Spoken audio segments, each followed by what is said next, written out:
Welcome to Washington Today on C-SPAN Radio for Wednesday, September 13, 2023. The U.S. House postpones debate on a defense spending bill for the next fiscal year, as enough conservative Republican members were threatening to vote no on a procedural motion to bring up the bill. This over continued disagreements over what will go into the temporary government funding bill, which will be needed to be signed into law by October 1st to prevent a government shutdown. We'll get the latest from Politico's defense reporter Connor O'Brien. White House says that House Republicans had no cause to launch an impeachment inquiry of President Biden because there's no evidence the president did anything wrong when it comes to his son Hunter's foreign business dealings. We'll hear from Republican Congressman James Comer, who will lead the impeachment inquiry of the president as chair of the Oversight Committee, about what happens next. Inflation report from the Labor Department. Consumer Price Index for August is 3.7%. That's versus a year ago, and up from July's 3.2%. Democratic presidential candidate Robert F. Kennedy Jr. talks about his plan to increase affordable housing. He was a guest on C-SPAN this morning. Republican presidential candidate Vivek Ramaswamy outlines his plans to reduce the number of federal civilian employees dramatically and close from federal agencies if he's elected. And a forum on artificial intelligence and what the government's role may be, if any, in regulating it. Senators meet on Capitol Hill with the leaders of big technology companies, including Elon Musk of Tesla, X, and SpaceX, Mark Zuckerberg of Meta, Sam Altman of OpenAI, and Sundar Pichai of Google. We're going to start with some tragic news from Alaska. The husband of Congresswoman Mary Peltola, a Democrat, has died in a small plane crash. The Congresswoman's communication director, Sam Erickson, putting out a statement, "We are devastated to share that Mary's husband, Eugene Peltola Jr., Buzzy, to all of us who knew and loved him, passed away earlier this morning following a plane accident in Alaska. He was one of those people that was obviously good at everything. He had a delightful sense of humor that lightened the darkest moments." The statement from the office of Mary Peltola, Congresswoman from Alaska, on the death of her husband. And now to federal spending. From NBC News, far-right Republicans are delivering a clear message to House Speaker Kevin McCarthy that they won't soften their demands for spending cuts in government funding legislation one bit as a result of his impeachment inquiry into President Joe Biden, even as a shutdown looms at the end of the month. Congressman Bob Good, Republican from Virginia, said 0-0, they're totally unrelated. The demands from the hardliners leave Speaker McCarthy in a bind with a wafer-thin House Republican majority, time running out, and no realistic chance of striking a full-year government funding deal by the September 30th deadline to prevent a shutdown. That was from NBC News. Congressman Bob Good spoke to reporters this morning. The Speaker came out of January committing to going to 2022 levels overall and pre-COVID level spending for non-defense discretionary. Almost all Republicans voted for that, for the Limit, Save, Grow bill. We have 100% ability as a conference, and only he as a speaker can lead the conference to pass our bills, implementing our priorities, cutting back to the spending levels that were agreed to back in January and passed by this House in April, send them to the Senate, demand the Senate take up our bills, and if Schumer wants a shutdown, then that's on Chuck Schumer. We'll see. It's Congressman Bob Good, Republican from Virginia, and he didn't have to decide whether to vote for the rule for the defense spending bill because the bill never came to the floor. Congressman Good speaking outside the private meeting of House Republicans this morning. Also there with reporters, Congressman Tom Cole, Republican from Oklahoma, chair of the Rules Committee. The full fiscal year 2024 spending bill for defense was scheduled to come up to the House floor, but there were early signs that it would be pulled because the rules of debate for the bill would not pass if Democrats voted no, joined by enough House Republicans. Tuesday night in the Rules Committee, a Republican on that committee voted against, something that rarely happens. Here's Tom Cole. Rules Committee last night, the rule advanced 8-5. Ralph Norman voted against it. What is your thought on the fact that he voted against it? Did he explain? Well, he certainly let us know before the vote, which I always appreciate. Look, he's got some concerns. They're not related to the bill, and this gets down to a difference in tactics, I guess. If there's nothing in the bill that I think is objectionable. The number is, quite frankly, lower than most defense appropriators would have preferred. The social policies that weren't in the original bill that we added are all still there and reflected in the spending numbers.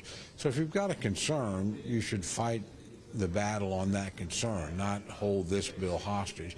Defending the country and funding the government, I think, are fundamental obligations of Congress. But again, members are free to make their own choices. The problem is, again, we move this bill, both in terms of its numbers and its policy provisions, toward the people that are now talking about voting against the bill or against the rule on the floor. So you can't have your cake and eat it too. We can't make the bill like you wanted it to be and you say, well, I want something else over here, so I'm going to vote against this bill. That makes it impossible to govern. Congressman Tom Cole, Republican from Oklahoma, Rules Committee chair, with reporters this morning. Later in the day, it was announced officially that the rule for the defense spending bill would not be coming up on the House floor for debate and a vote. Politico's defense reporter Connor O'Brien has been following this story and joins us live now. What is the latest? What do we know?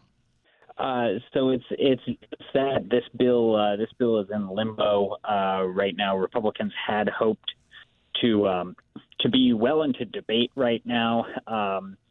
That there would have been a vote on the rule, which is the first procedural vote to get a bill, to start debate on a bill on the House floor early in the afternoon Wednesday, and then have another series of votes.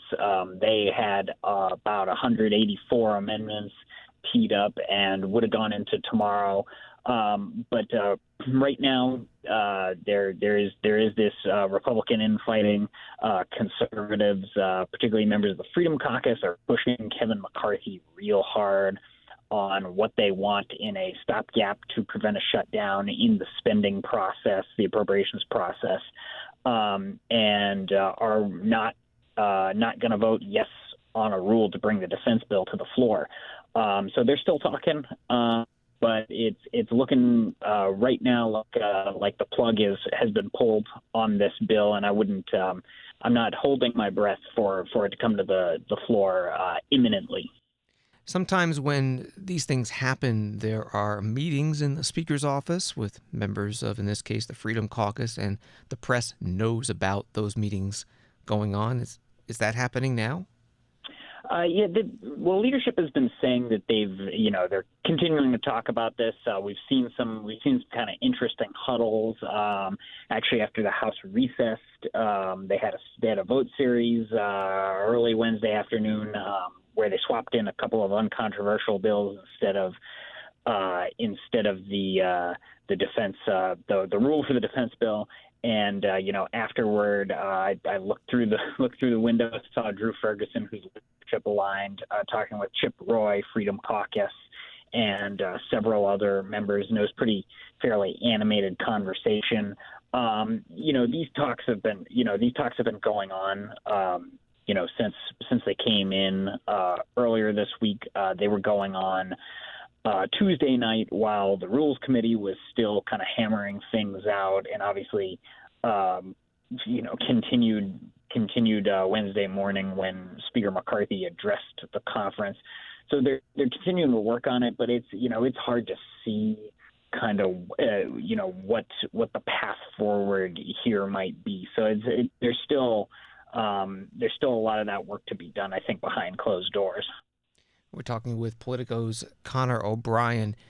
Even if the House were to pass a CR, stopgap spending bill, to avert the government shutdown with what the Freedom Caucus and other allies want in it, could that pass the Senate and be signed into law?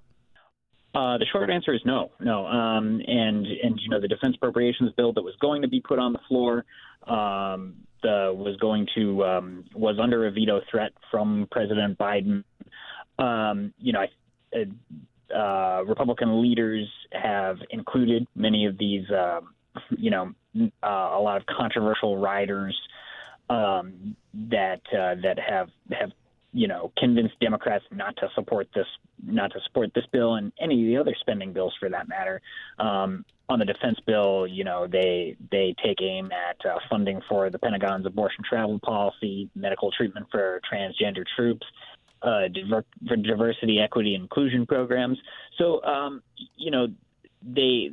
it's kind of a narrow path that they have to pass these bills. In the Senate, you need bipartisan support. I think the common knowledge is if something's going to get to Biden's desk, it's gonna need to be very much bipartisan. It's going to have a lot of that stuff stripped out. But the question is, how does Kevin McCarthy maneuver that? And I think there's a feeling that as soon as he pivots and tries to pass something with Democrats, that his conservative critics will come for his speaker's gavel.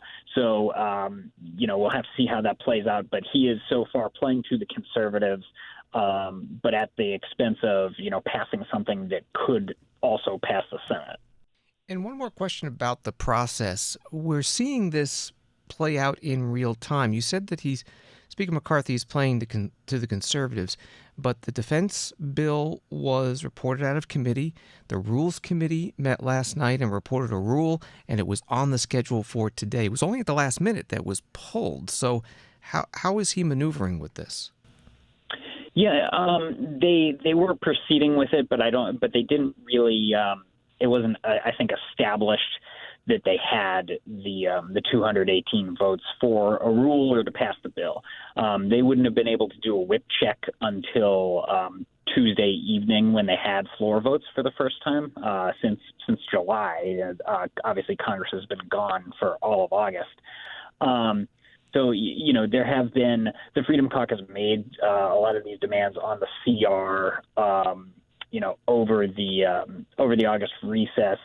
That's been a known quantity, but they obviously didn't kind of get an initial count, I think, until this week. And, the other thing is then this is the thing that Chairman Cole, as you mentioned, said can – the top defense appropriator in the House on the Republican side said is, the issue is not with the defense bill itself. It's with the surrounding spending politics. So there's really not, there's not much to be changed about the defense bill itself. It's really kind of all these other issues at play, and that's kind of a hitch here. Connor O'Brien is defense policy reporter with Politico. You can find his stories at Politico.com and on X, formerly Twitter, at Connor O'Brien NH. Thank you very much. Thanks. This is Washington Today. And now to the House's impeachment inquiry into President Biden, announced Tuesday by Speaker McCarthy. House Republicans say the president profited from foreign business deals by his son, Hunter Biden, when he was vice president from 2009 through 2017. Speaker McCarthy saying Tuesday the allegations paint a picture of a culture of corruption, and he designated the House Oversight and Accountability Committee to lead the inquiry. The chair of that committee, James Comer, Republican from Kentucky, gave a statement today. I just want to kind of go back to where we were in January when we started this investigation. This was the narrative. The narrative was that the president's son's laptop was Russian disinformation. Hunter Biden was a legitimate business guy, just like Jared Kushner. No Biden ever took money from China because that's what Joe Biden said. No money ever changed hands while Joe Biden was vice president, and I actually believe that. Joe knew nothing about his son's dealings, and Joe never met with or spoke with any of the foreign nationals who had wired the family money. All of those things have been proven wrong because of the Republican majority and our investigation. Now, in addition, what else we found? We found 20 shell companies. A shell company, just let me make sure everyone understands, it's not a company that manufactures shells. A shell company is a fake company. The Bidens have 20 of these. 20 of these. And when you talk to the president, you could ask, what exactly do these companies do? What good or service do these companies provide? And the answer is nothing. They are not legitimate companies. We found, as Chair Stefanik said, 170 major bank violations. These were from 6 major banks. And they alleged that the Bidens were, among other things, money laundering and receiving suspicious wires from state-owned entities. You know what that is? in banking terms, that's a foreign government. And you know what the state-owned entity was? China. So the bank alleging that the Bidens took a suspicious wire from the Chinese government and then laundered it through these shell companies. There's many laws broken there. And this was in Treasury Cabinet. And this is what I fought to go to Treasury to get. These are very serious allegations. Associated Press just wrote a story that said there's no evidence of wrongdoing. What a disgrace to journalism. And I don't complain much. I'd take it. But that's just not true. We also learned that 9 Biden family members have received money from foreign entities. 9 families, including the president's granddaughter, who received a wire that had been laundered to the shell companies from Romania days after the president left Romania when he was vice president. That's hard to explain. The Bidens received over $20 million. My question to you, what did they do to receive that money? No one can answer that question. $20 million. Is there not any curiosity as to what they did to receive $20 million? We also found a Form 1023, an FBI form alleging Joe Biden took a bribe. And what we learned from this is the FBI never investigated this allegation. And in the FD 1023, it said that investigators would take 10 years to figure out where these bribes went because of the various bank accounts that they wired the money through. That was written years before anyone knew the Bidens had shell companies and the Bidens were laundering money. And what we see in the FBI form that no one ever investigated is a consistent pattern with what we found in Romania and China and other places. We also discovered that Joe Biden's used at least 3 pseudonyms on over 5,000 emails. We know one of these, his son was copied in a pseudonym that pertained to Ukraine. We've also just recently discovered an email from the State Department, from the Obama State Department, to Viktor Shokin, the prosecutor who Joe Biden fired in Ukraine in exchange for the $1 billion, praising him for the great work that he did. But there was this narrative that Joe Biden created that said Shokin was corrupt and he needed to go over there and be fired. But we have an email weeks before Joe Biden went over there praising Shokin for the good work he had done in reforming corruption from the John Kerry State Department.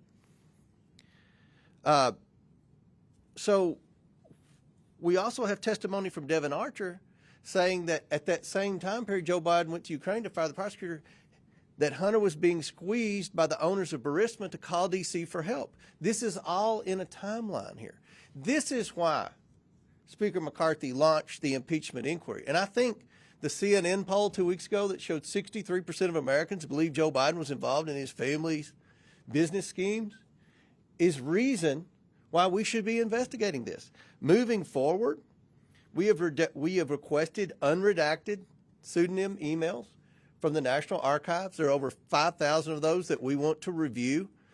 We have to get President Obama has to sign off on those, so he's supposedly reviewing them as we speak. We hope to get those.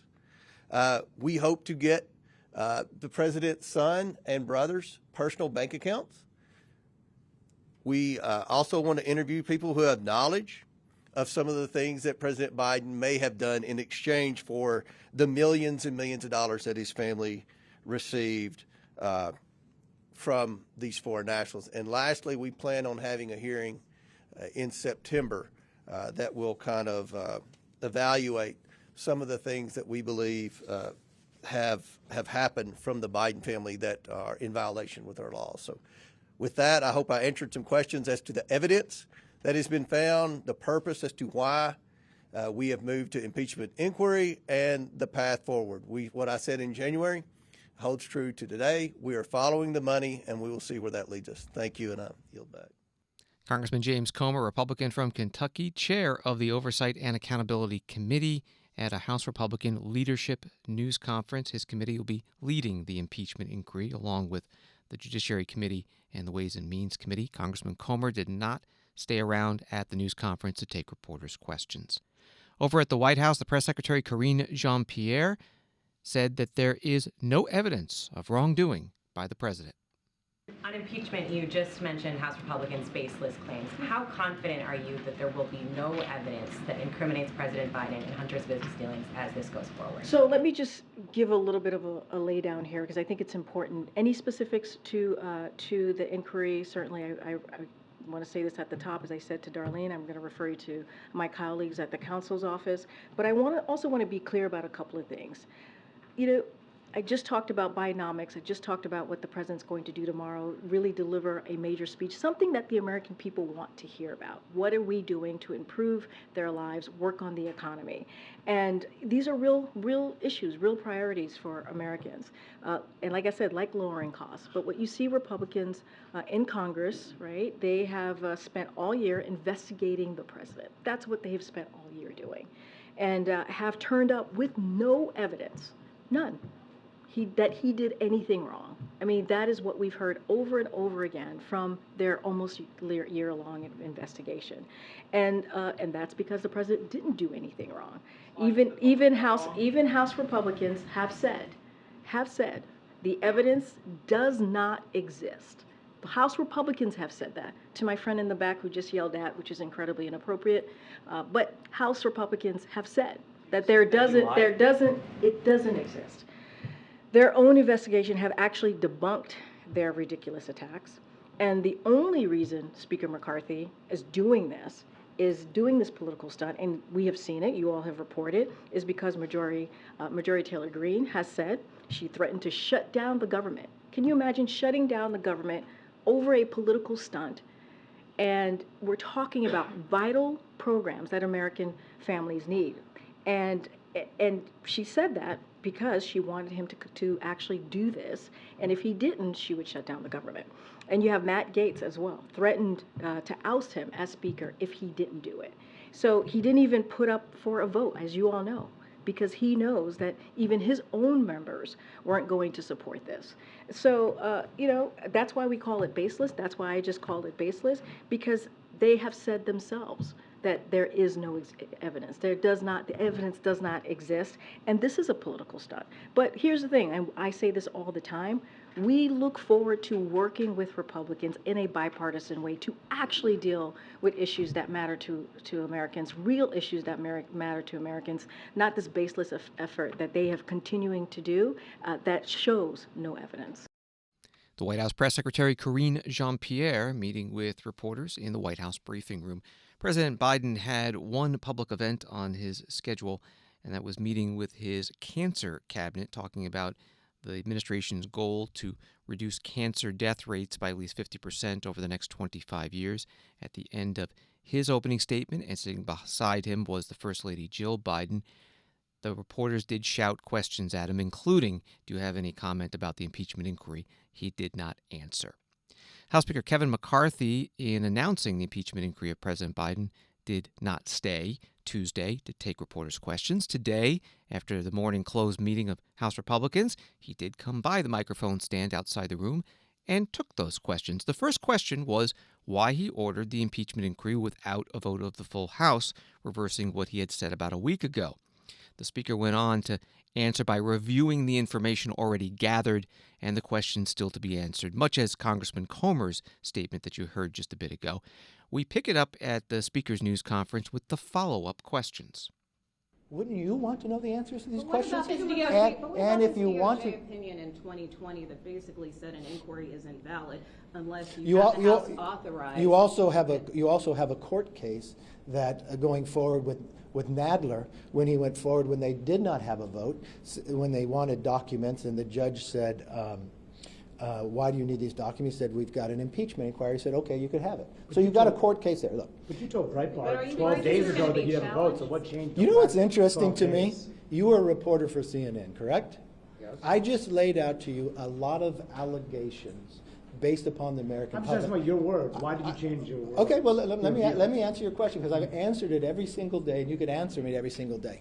Nancy Pelosi changed the president of this House. But that was this doesn't preclude from a... Nancy Pelosi changed the president of this House on September 24th. It was withheld and good enough for every single Democrat here. It was good enough for the judge. Why would it have to be different today? What we've learned in the last couple weeks, wouldn't you want to know the answer to? Your whole job is reporting. You now have an accusation that the president took a bribe. You do know from your own reporting, from your own station, that they were selling a brand. You do know from your own reporting from CNN that the president went to and did conference calls, that the president went to lunches and dinners, just the dinners, and Hunter got a new Porsche. He got 3 points. But that's my question to you. Why don't you ask the other questions? Why don't you want to ask? No, you don't. You never change your position. I never changed my position. You don't. 12 days ago. You know what's interesting to me? So you don't care about any of the answers. You were very interested in the whole process. Yes, I answered your question. House Speaker Kevin McCarthy, Republican from California, with reporters. Washington Times writes that House investigators have asked Secretary of State Antony Blinken to turn over documents and records related to, quote, sudden foreign policy changes by then Vice President Joe Biden related to the firing in 2016 of Ukrainian Prosecutor General Viktor Shokin. In a letter sent Tuesday to Mr. Blinken, House lawmakers laid out a timeline of events that suggest Mr. Biden turned against Mr. Shokin after his son took a lucrative job on the board of Ukrainian energy firm Burisma Holdings, which Mr. Shokin was investigating. That today from the Washington Times. The House Democratic Caucus leader Pete Aguilar of California at his own news conference had this to say about the impeachment inquiry of President Biden, created without a full House vote. Republicans in justifying this impeachment inquiry have pointed to former Speaker Pelosi, and they point to the fact that she didn't hold a vote initially as precedent for why they're not holding a full vote in the House. How do you respond to that? Well, we did hold a vote in the full House, but just look at what Kevin McCarthy said 10 days ago. He said that this wasn't going to be done unilaterally by one person until the most extreme members of his caucus, until he has dinner with Donald Trump, until he huddles with Marjorie Taylor Greene to find out which direction he has to go. Then and only then does he decide that they're going to do it alone. And he goes back on what he said 10 days ago to start these impeachment proceedings. This is all about distraction and delays, but it is clear the motto for the Republican conference is no evidence, no votes, no problem. Just business as usual. That is who they are. That is exactly what he has done. By the way, I mean, this is a song that we've heard before, too. You know, it took them about 10 days to back away from the agreement, the Bipartisan Budget Act agreement that Kevin McCarthy agreed to and signed on to. And then the most extreme members of his caucus said that they wanted to cut more. So they instructed appropriators to cut $100 billion more. So I guess the question is, if every 10 days he's going to change his mind, what's he going to say today? And shouldn't we just wait 2 weeks and then see what the outcome might be? Congressman Pete Aguilar, Democrat from California, the Democratic Caucus chair at his news conference. From TheHill.com, House Oversight Committee Chair James Comer and House Judiciary Committee Chair Jim Jordan, both Republicans who have been tasked with leading an impeachment inquiry into President Biden, met with skeptical Senate Republicans on Wednesday. Congressman Jordan said he would lay out the facts Republicans believe warrant a deeper investigation into what President Biden knew about his son Hunter's business dealings and into whether IRS and Department of Justice officials extended favorable treatment to the president's son. Reporting from The Hill. Washington Today continues in a moment. When citizens are truly informed, our republic thrives. Get informed straight from the source on C-SPAN. Unfiltered, unbiased, word for word. From the nation's capital to wherever you are. Because the opinion that matters the most is your own. This is what democracy looks like. C-SPAN, powered by cable. Welcome back to Washington Today, available as a podcast wherever you find your podcasts and on the C-SPAN Now mobile app. An article at USA Today, inflation accelerated for a second straight month in August on a spike in gasoline prices, but an underlying measure of cost increases continued to ease. Goods such as cars and furniture kept drifting down in price, partly offsetting a climb in rent, travel, and other services. Consumer prices overall rose 3.7% from a year earlier, up from 3.2% in July, according to the Labor Department's Consumer Price Index. That's the second straight bump after 12 consecutive declines in annual inflation. And the USA Today article also has this: core prices, which exclude volatile food and energy items, and which the Federal Reserve watches more closely, are still elevated, but the increases are slowing. At the White House, the chair of the President's Council of Economic Advisors, Jared Bernstein, held a news conference. So we now have 2 inflation reports in a row where year over year the headline inflation number has gone up. You couple that with real average hourly wages are actually down since the day President Biden took office, about 3%. So is that Bidenomics? Yeah, no, I think we have a disagreement on a fact there. So, and we can certainly show you CEA's data on this. Real wages are up relative to before the pandemic. They're up for all private sector workers, but they're up even more for production non-supervisory workers. That's a term from the establishment survey that comes out every month. It's 80% of the workforce that's either blue collar in manufacturing or non-supervised, non-managers in services, and those wages are actually above the pre-pandemic level in real terms. So we just have a factual disagreement there. In terms of the trend in inflation, I think we probably have a disagreement there as well. The trend in the PCE, the trend in the CPI, whether you look at headline or core, and in fact, well, it's not here anymore, but that graph that was just there showed a very clear trend in the year-over-year CPI. If you take the more timely, say, 3-month annualized average, then you see an even clearer result. Inflation is easing. It continues to ease. There was a gas spike last month, no question. Gas went up almost 11% in August in the CPI. That's a little more than it went up in the real world because they seasonally adjust. It was more like 6%. But in the report, it was up, and we obviously take that very seriously. I think it's a time frame issue. I'm looking at the day he came into office. But I want to ask you about those gas prices. Gas prices are a large part of the increase we saw in the CPI. Then why is the president then restricting future growth of the oil industry? He made the decision or the Interior Department made the decision in Alaska just last week. Well, there are American oil production now is at an all-time high, just below 13 million barrels a day. There are thousands of available permits, places where oil companies could drill. They've been highly profitable. They've been highly productive. So I don't think that's the problem. As you said, the gas price added 34 basis points to the, more than half of the inflation increase was the gas price in August.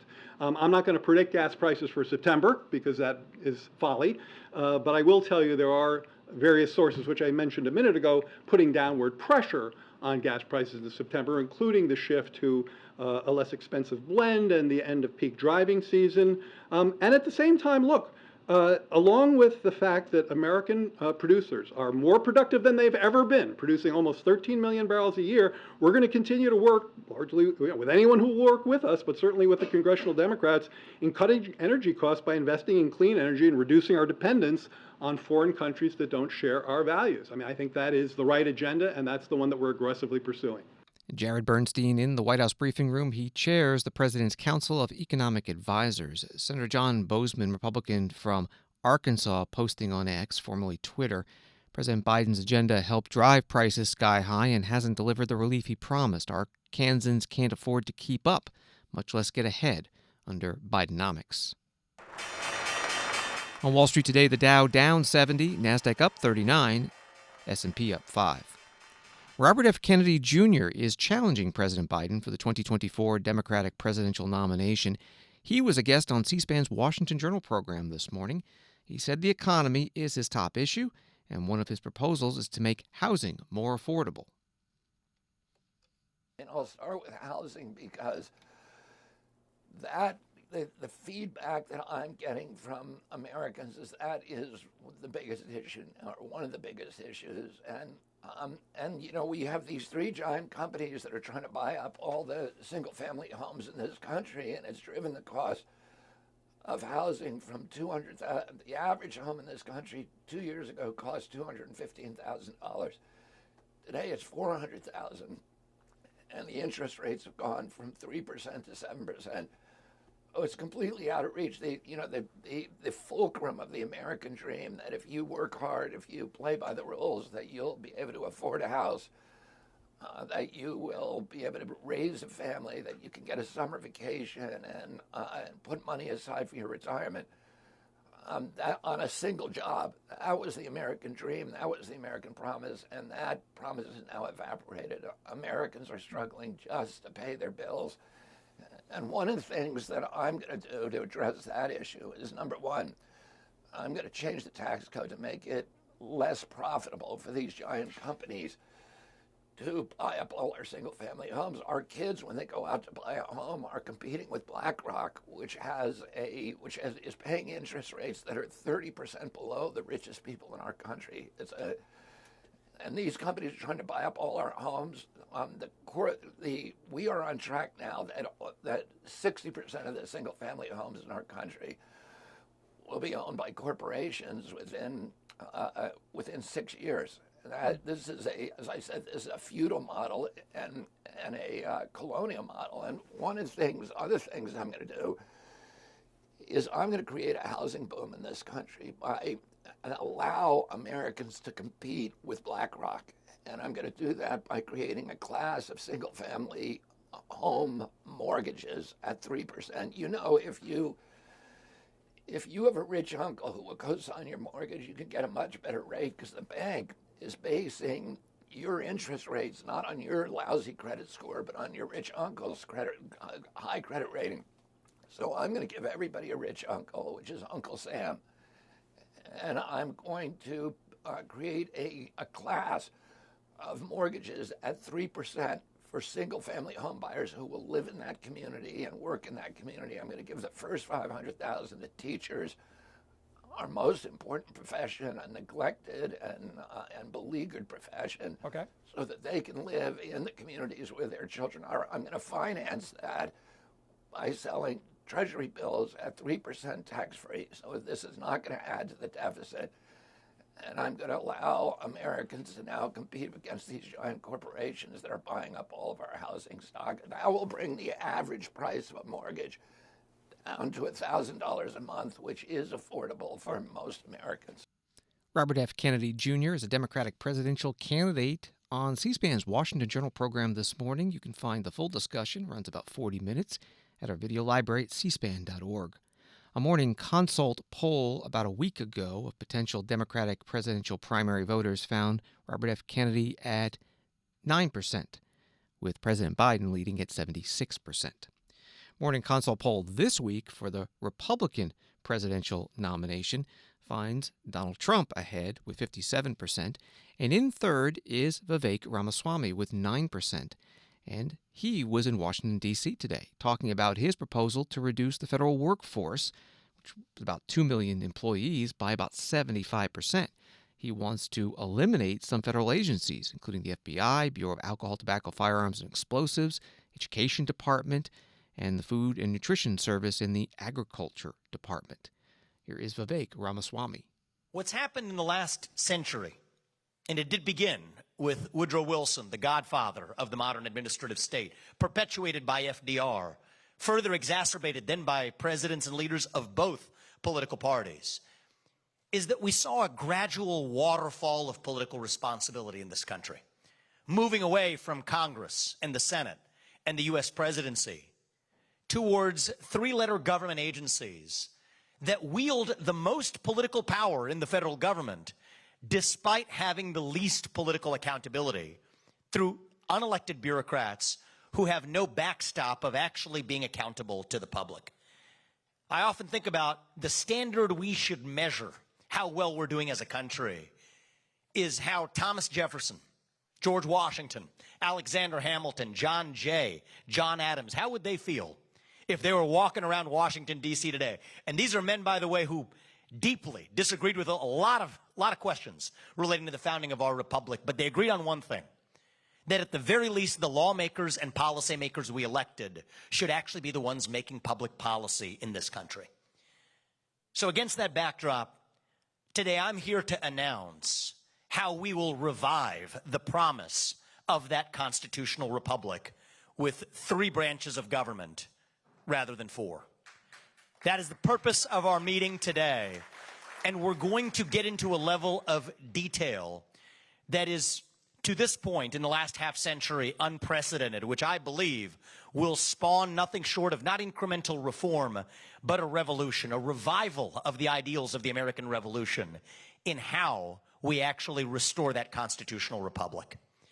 First, it will be a plan that reduces the size of the federal employee headcount by over 75% if I'm the next president by the end of my first term, 50% of which is implementable by the end of year one. Second, rescinding a majority, that is to say over 50% of federal regulations which fail the major questions doctrine at issue in West Virginia versus EPA, likely the most important Supreme Court case of our lifetime, decided last year.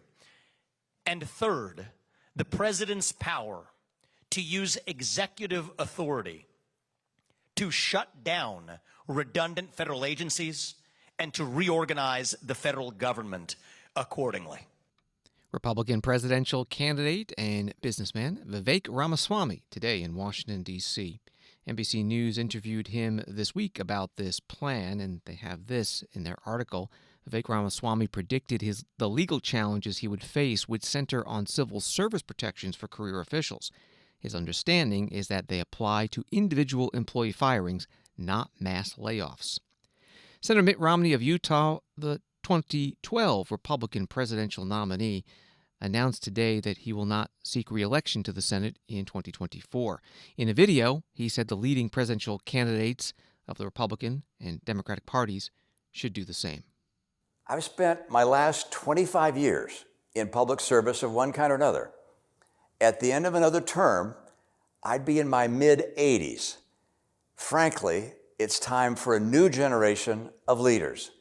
They're the ones that need to make the decisions that will shape the world they will be living in. Now, we face critical challenges: mounting national debt, climate change, and the ambitious authoritarians of Russia and China. Neither President Biden nor former President Trump are leading their party to confront those issues. On deficits and debt, both men refuse to address entitlements, even though they know that this represents 2/3 of federal spending. Donald Trump calls global warming a hoax, and President Biden offers feel-good solutions that make no difference to the global climate. On China, President Biden underinvests in the military, and President Trump underinvests in our alliances. Political motivations too often impede the solutions that these challenges demand. The next generation of leaders must take America to the next stage of global leadership. Senator Mitt Romney, Republican from Utah, in a video today. Donald Trump, he mentioned, is 77 years old, and Joe Biden, he also mentioned, is 80 years old. This is Washington Today. From Reuters, North Korean leader Kim Jong-un and Russian President Vladimir Putin met for a rare summit on Wednesday at which they discussed military matters, the war in Ukraine, and possible Russian help for the secretive communist state satellite program. U.S. and South Korean officials have expressed concern that Kim would provide weapons and ammunition to Russia, which has expended vast stocks in more than 18 months of war in Ukraine. Moscow and Pyongyang have denied such intentions. That from Reuters. Reaction from the White House with Security Council spokesperson John Kirby. Is there a reaction so far on the Putin-Kim Jong-un meeting today? And does the U.S. have a better sense of what the DPRK can give to the Russians in terms of deliverables out of this meeting today? Well, we're watching this very, very closely. We'll see what the two sides say as a result of this. As I've said before, we continue to urge North Korea to meet its public commitments not to support Russia's war in Ukraine. No nation on the planet, nobody, should be helping Mr. Putin kill innocent Ukrainians. And if they decide to move forward with some sort of arms deal, well, obviously we'll take the measure of that, and we'll deal with it appropriately. As Jake Sullivan said last week, there will certainly be repercussions for North Korea, both from the United States and from the international community. As for what either side will get out of this, again, I think we have to watch and see what actually comes out of this discussion. What we have said publicly when we had information to share with you about this budding arms deal was that it was entirely likely that Mr. Putin was, at the very least, going to seek artillery. What's going on in the Donbass and down in the south it's a gunfight, as you've heard me to say before, heavily dependent on artillery. So it's entirely likely that that's at least one type of munition that Mr. Putin's seeking. I've said on the record a week or so ago that we expect it could be other types of munitions, but we just don't have perfect visibility on that, so we're going to have to see how it shakes out. John Kirby, Strategic Communications Coordinator for the White House National Security Council, meeting with reporters today in the White House briefing room. AP reports that a Ukrainian attack on a strategic shipyard early Wednesday in Russian-annexed Crimea wounded 24 people, damaged 2 ships undergoing repairs, and caused a fire at the facility, Russian authorities reported. Back in Washington, this from digitaljournal.com. Big tech bigwigs, including Elon Musk and Mark Zuckerberg, traveled to Capitol Hill on Wednesday to share their plans for artificial intelligence as the U.S. prepares to draw up legislation to better control the technology. Senator Chuck Schumer, the Democratic Majority Leader of the Senate, has planned a series of so-called AI innovation forums, closed-door meetings where lawmakers can quiz tech leaders about the technology that has taken the world by storm since the release of ChatGPT last year. That was from digitalworld.com. Senator Schumer spoke with reporters outside this closed meeting. We got some consensus on some things. First, I asked everyone in the room, is government needed to play a role in regulating AI? And every single person raised their hands, even though they had diverse views. So that gives us a message here that we have to try to act, as difficult as the process may be. Second, it was clear that there needed to be some government help to deal with what we call transformational innovation, the kind of innovation that AI could bring that could do so much good. Bill Gates talked about feeding the hungry. One of the others talked about curing cancer. Some of the people in the room talked about strengthening our national security and defense and feeding the hungry. But there was a view, one person said we need a lot of money, $32 billion, into transformational innovation, the kind of stuff that maximizes the benefits of AI. But it was also clear that we needed real help in sustainable innovation. That's minimizing the negatives that AI could emerge from AI, whether it's enshrining bias or the loss of jobs or even the kinds of doomsday scenarios that were mentioned in the room.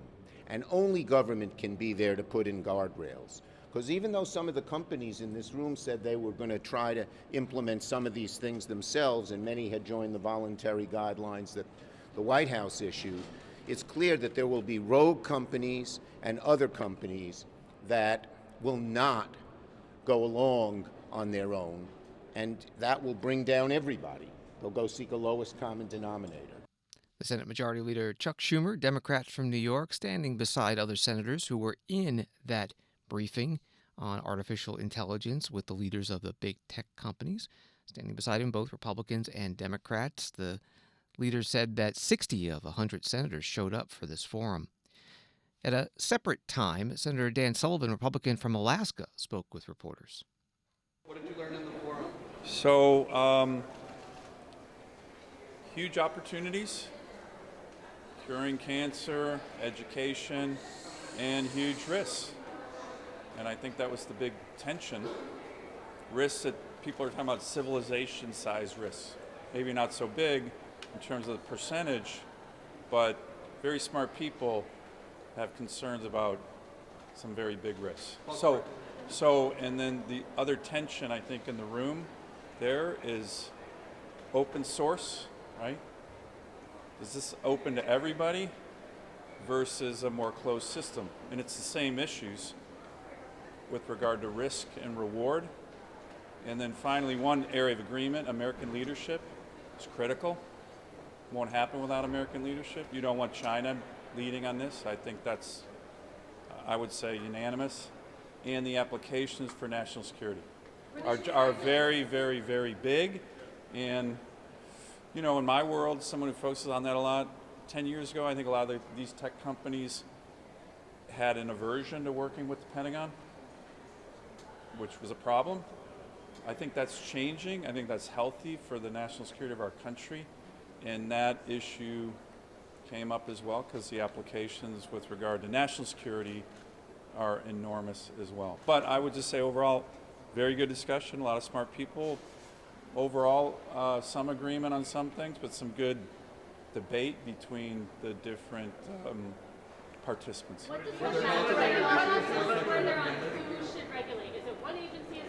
No, I mean there was certainly discussion on regulation, but that issue of who, does it exist now? Do we need it? To what degree? Or is it something new? Was debated and discussed in there, and it was a good discussion. Senator Dan Sullivan, Republican from Alaska, with reporters outside the closed AI forum today on Capitol Hill. One of the attendees is Elon Musk, the leader of X, formerly Twitter, SpaceX, and Tesla. He spoke to reporters on the grounds of the U.S. Capitol. I think it is important for similar reasons to have a regulator, which you can think of as a referee, to ensure that companies take actions that are safe and in the interest of the general public. Did you tell them that AI is a double-edged sword? Yes. And what did you mean by that? Can you explain that? Well, what did the metaphor? Yeah, I mean, well, if you have a sword with two sides, when one side can get you, even though you're trying to get someone with the other side. Right. When you're telling the senators that, though, that's how it works. What do you want them to take away from I think that? it's more important to make sure your hilt is also, you have a hilt, not a sharp thing. Yeah. Fair enough. What do you think how do you think they took the message that you brought to them? Well, I think it was very civilized discussion, actually, among some of the smartest people in the world. So I thought Senator Schumer did a great service to humanity here, along with support of the rest of the Senate. And I think something good will come of this. I think this meeting may go down in history as being very important for the future of civilization. Do you think some legislation is going to come out of this? Probably. I'm not sure what the time frame of that is, but. Yeah. Elon Musk with reporters after the Senate AI Forum. Two senators leading the Judiciary Subcommittee for Privacy, Technology, and Law, Democratic Chair Richard Blumenthal and Ranking Republican Josh Hawley, have introduced a bipartisan artificial intelligence regulation bill. It includes requirements for licensing and auditing of AI, creation of an independent federal office to oversee the technology, liability for companies for privacy and civil rights violations, and requirements for data transparency and safety standards. Thanks for listening to Washington Today. Sign up for C-SPAN's evening newsletter Word for Word and get the stories being talked about in Washington emailed to you every day. Subscribe at cspan.org/connect. Have a good night.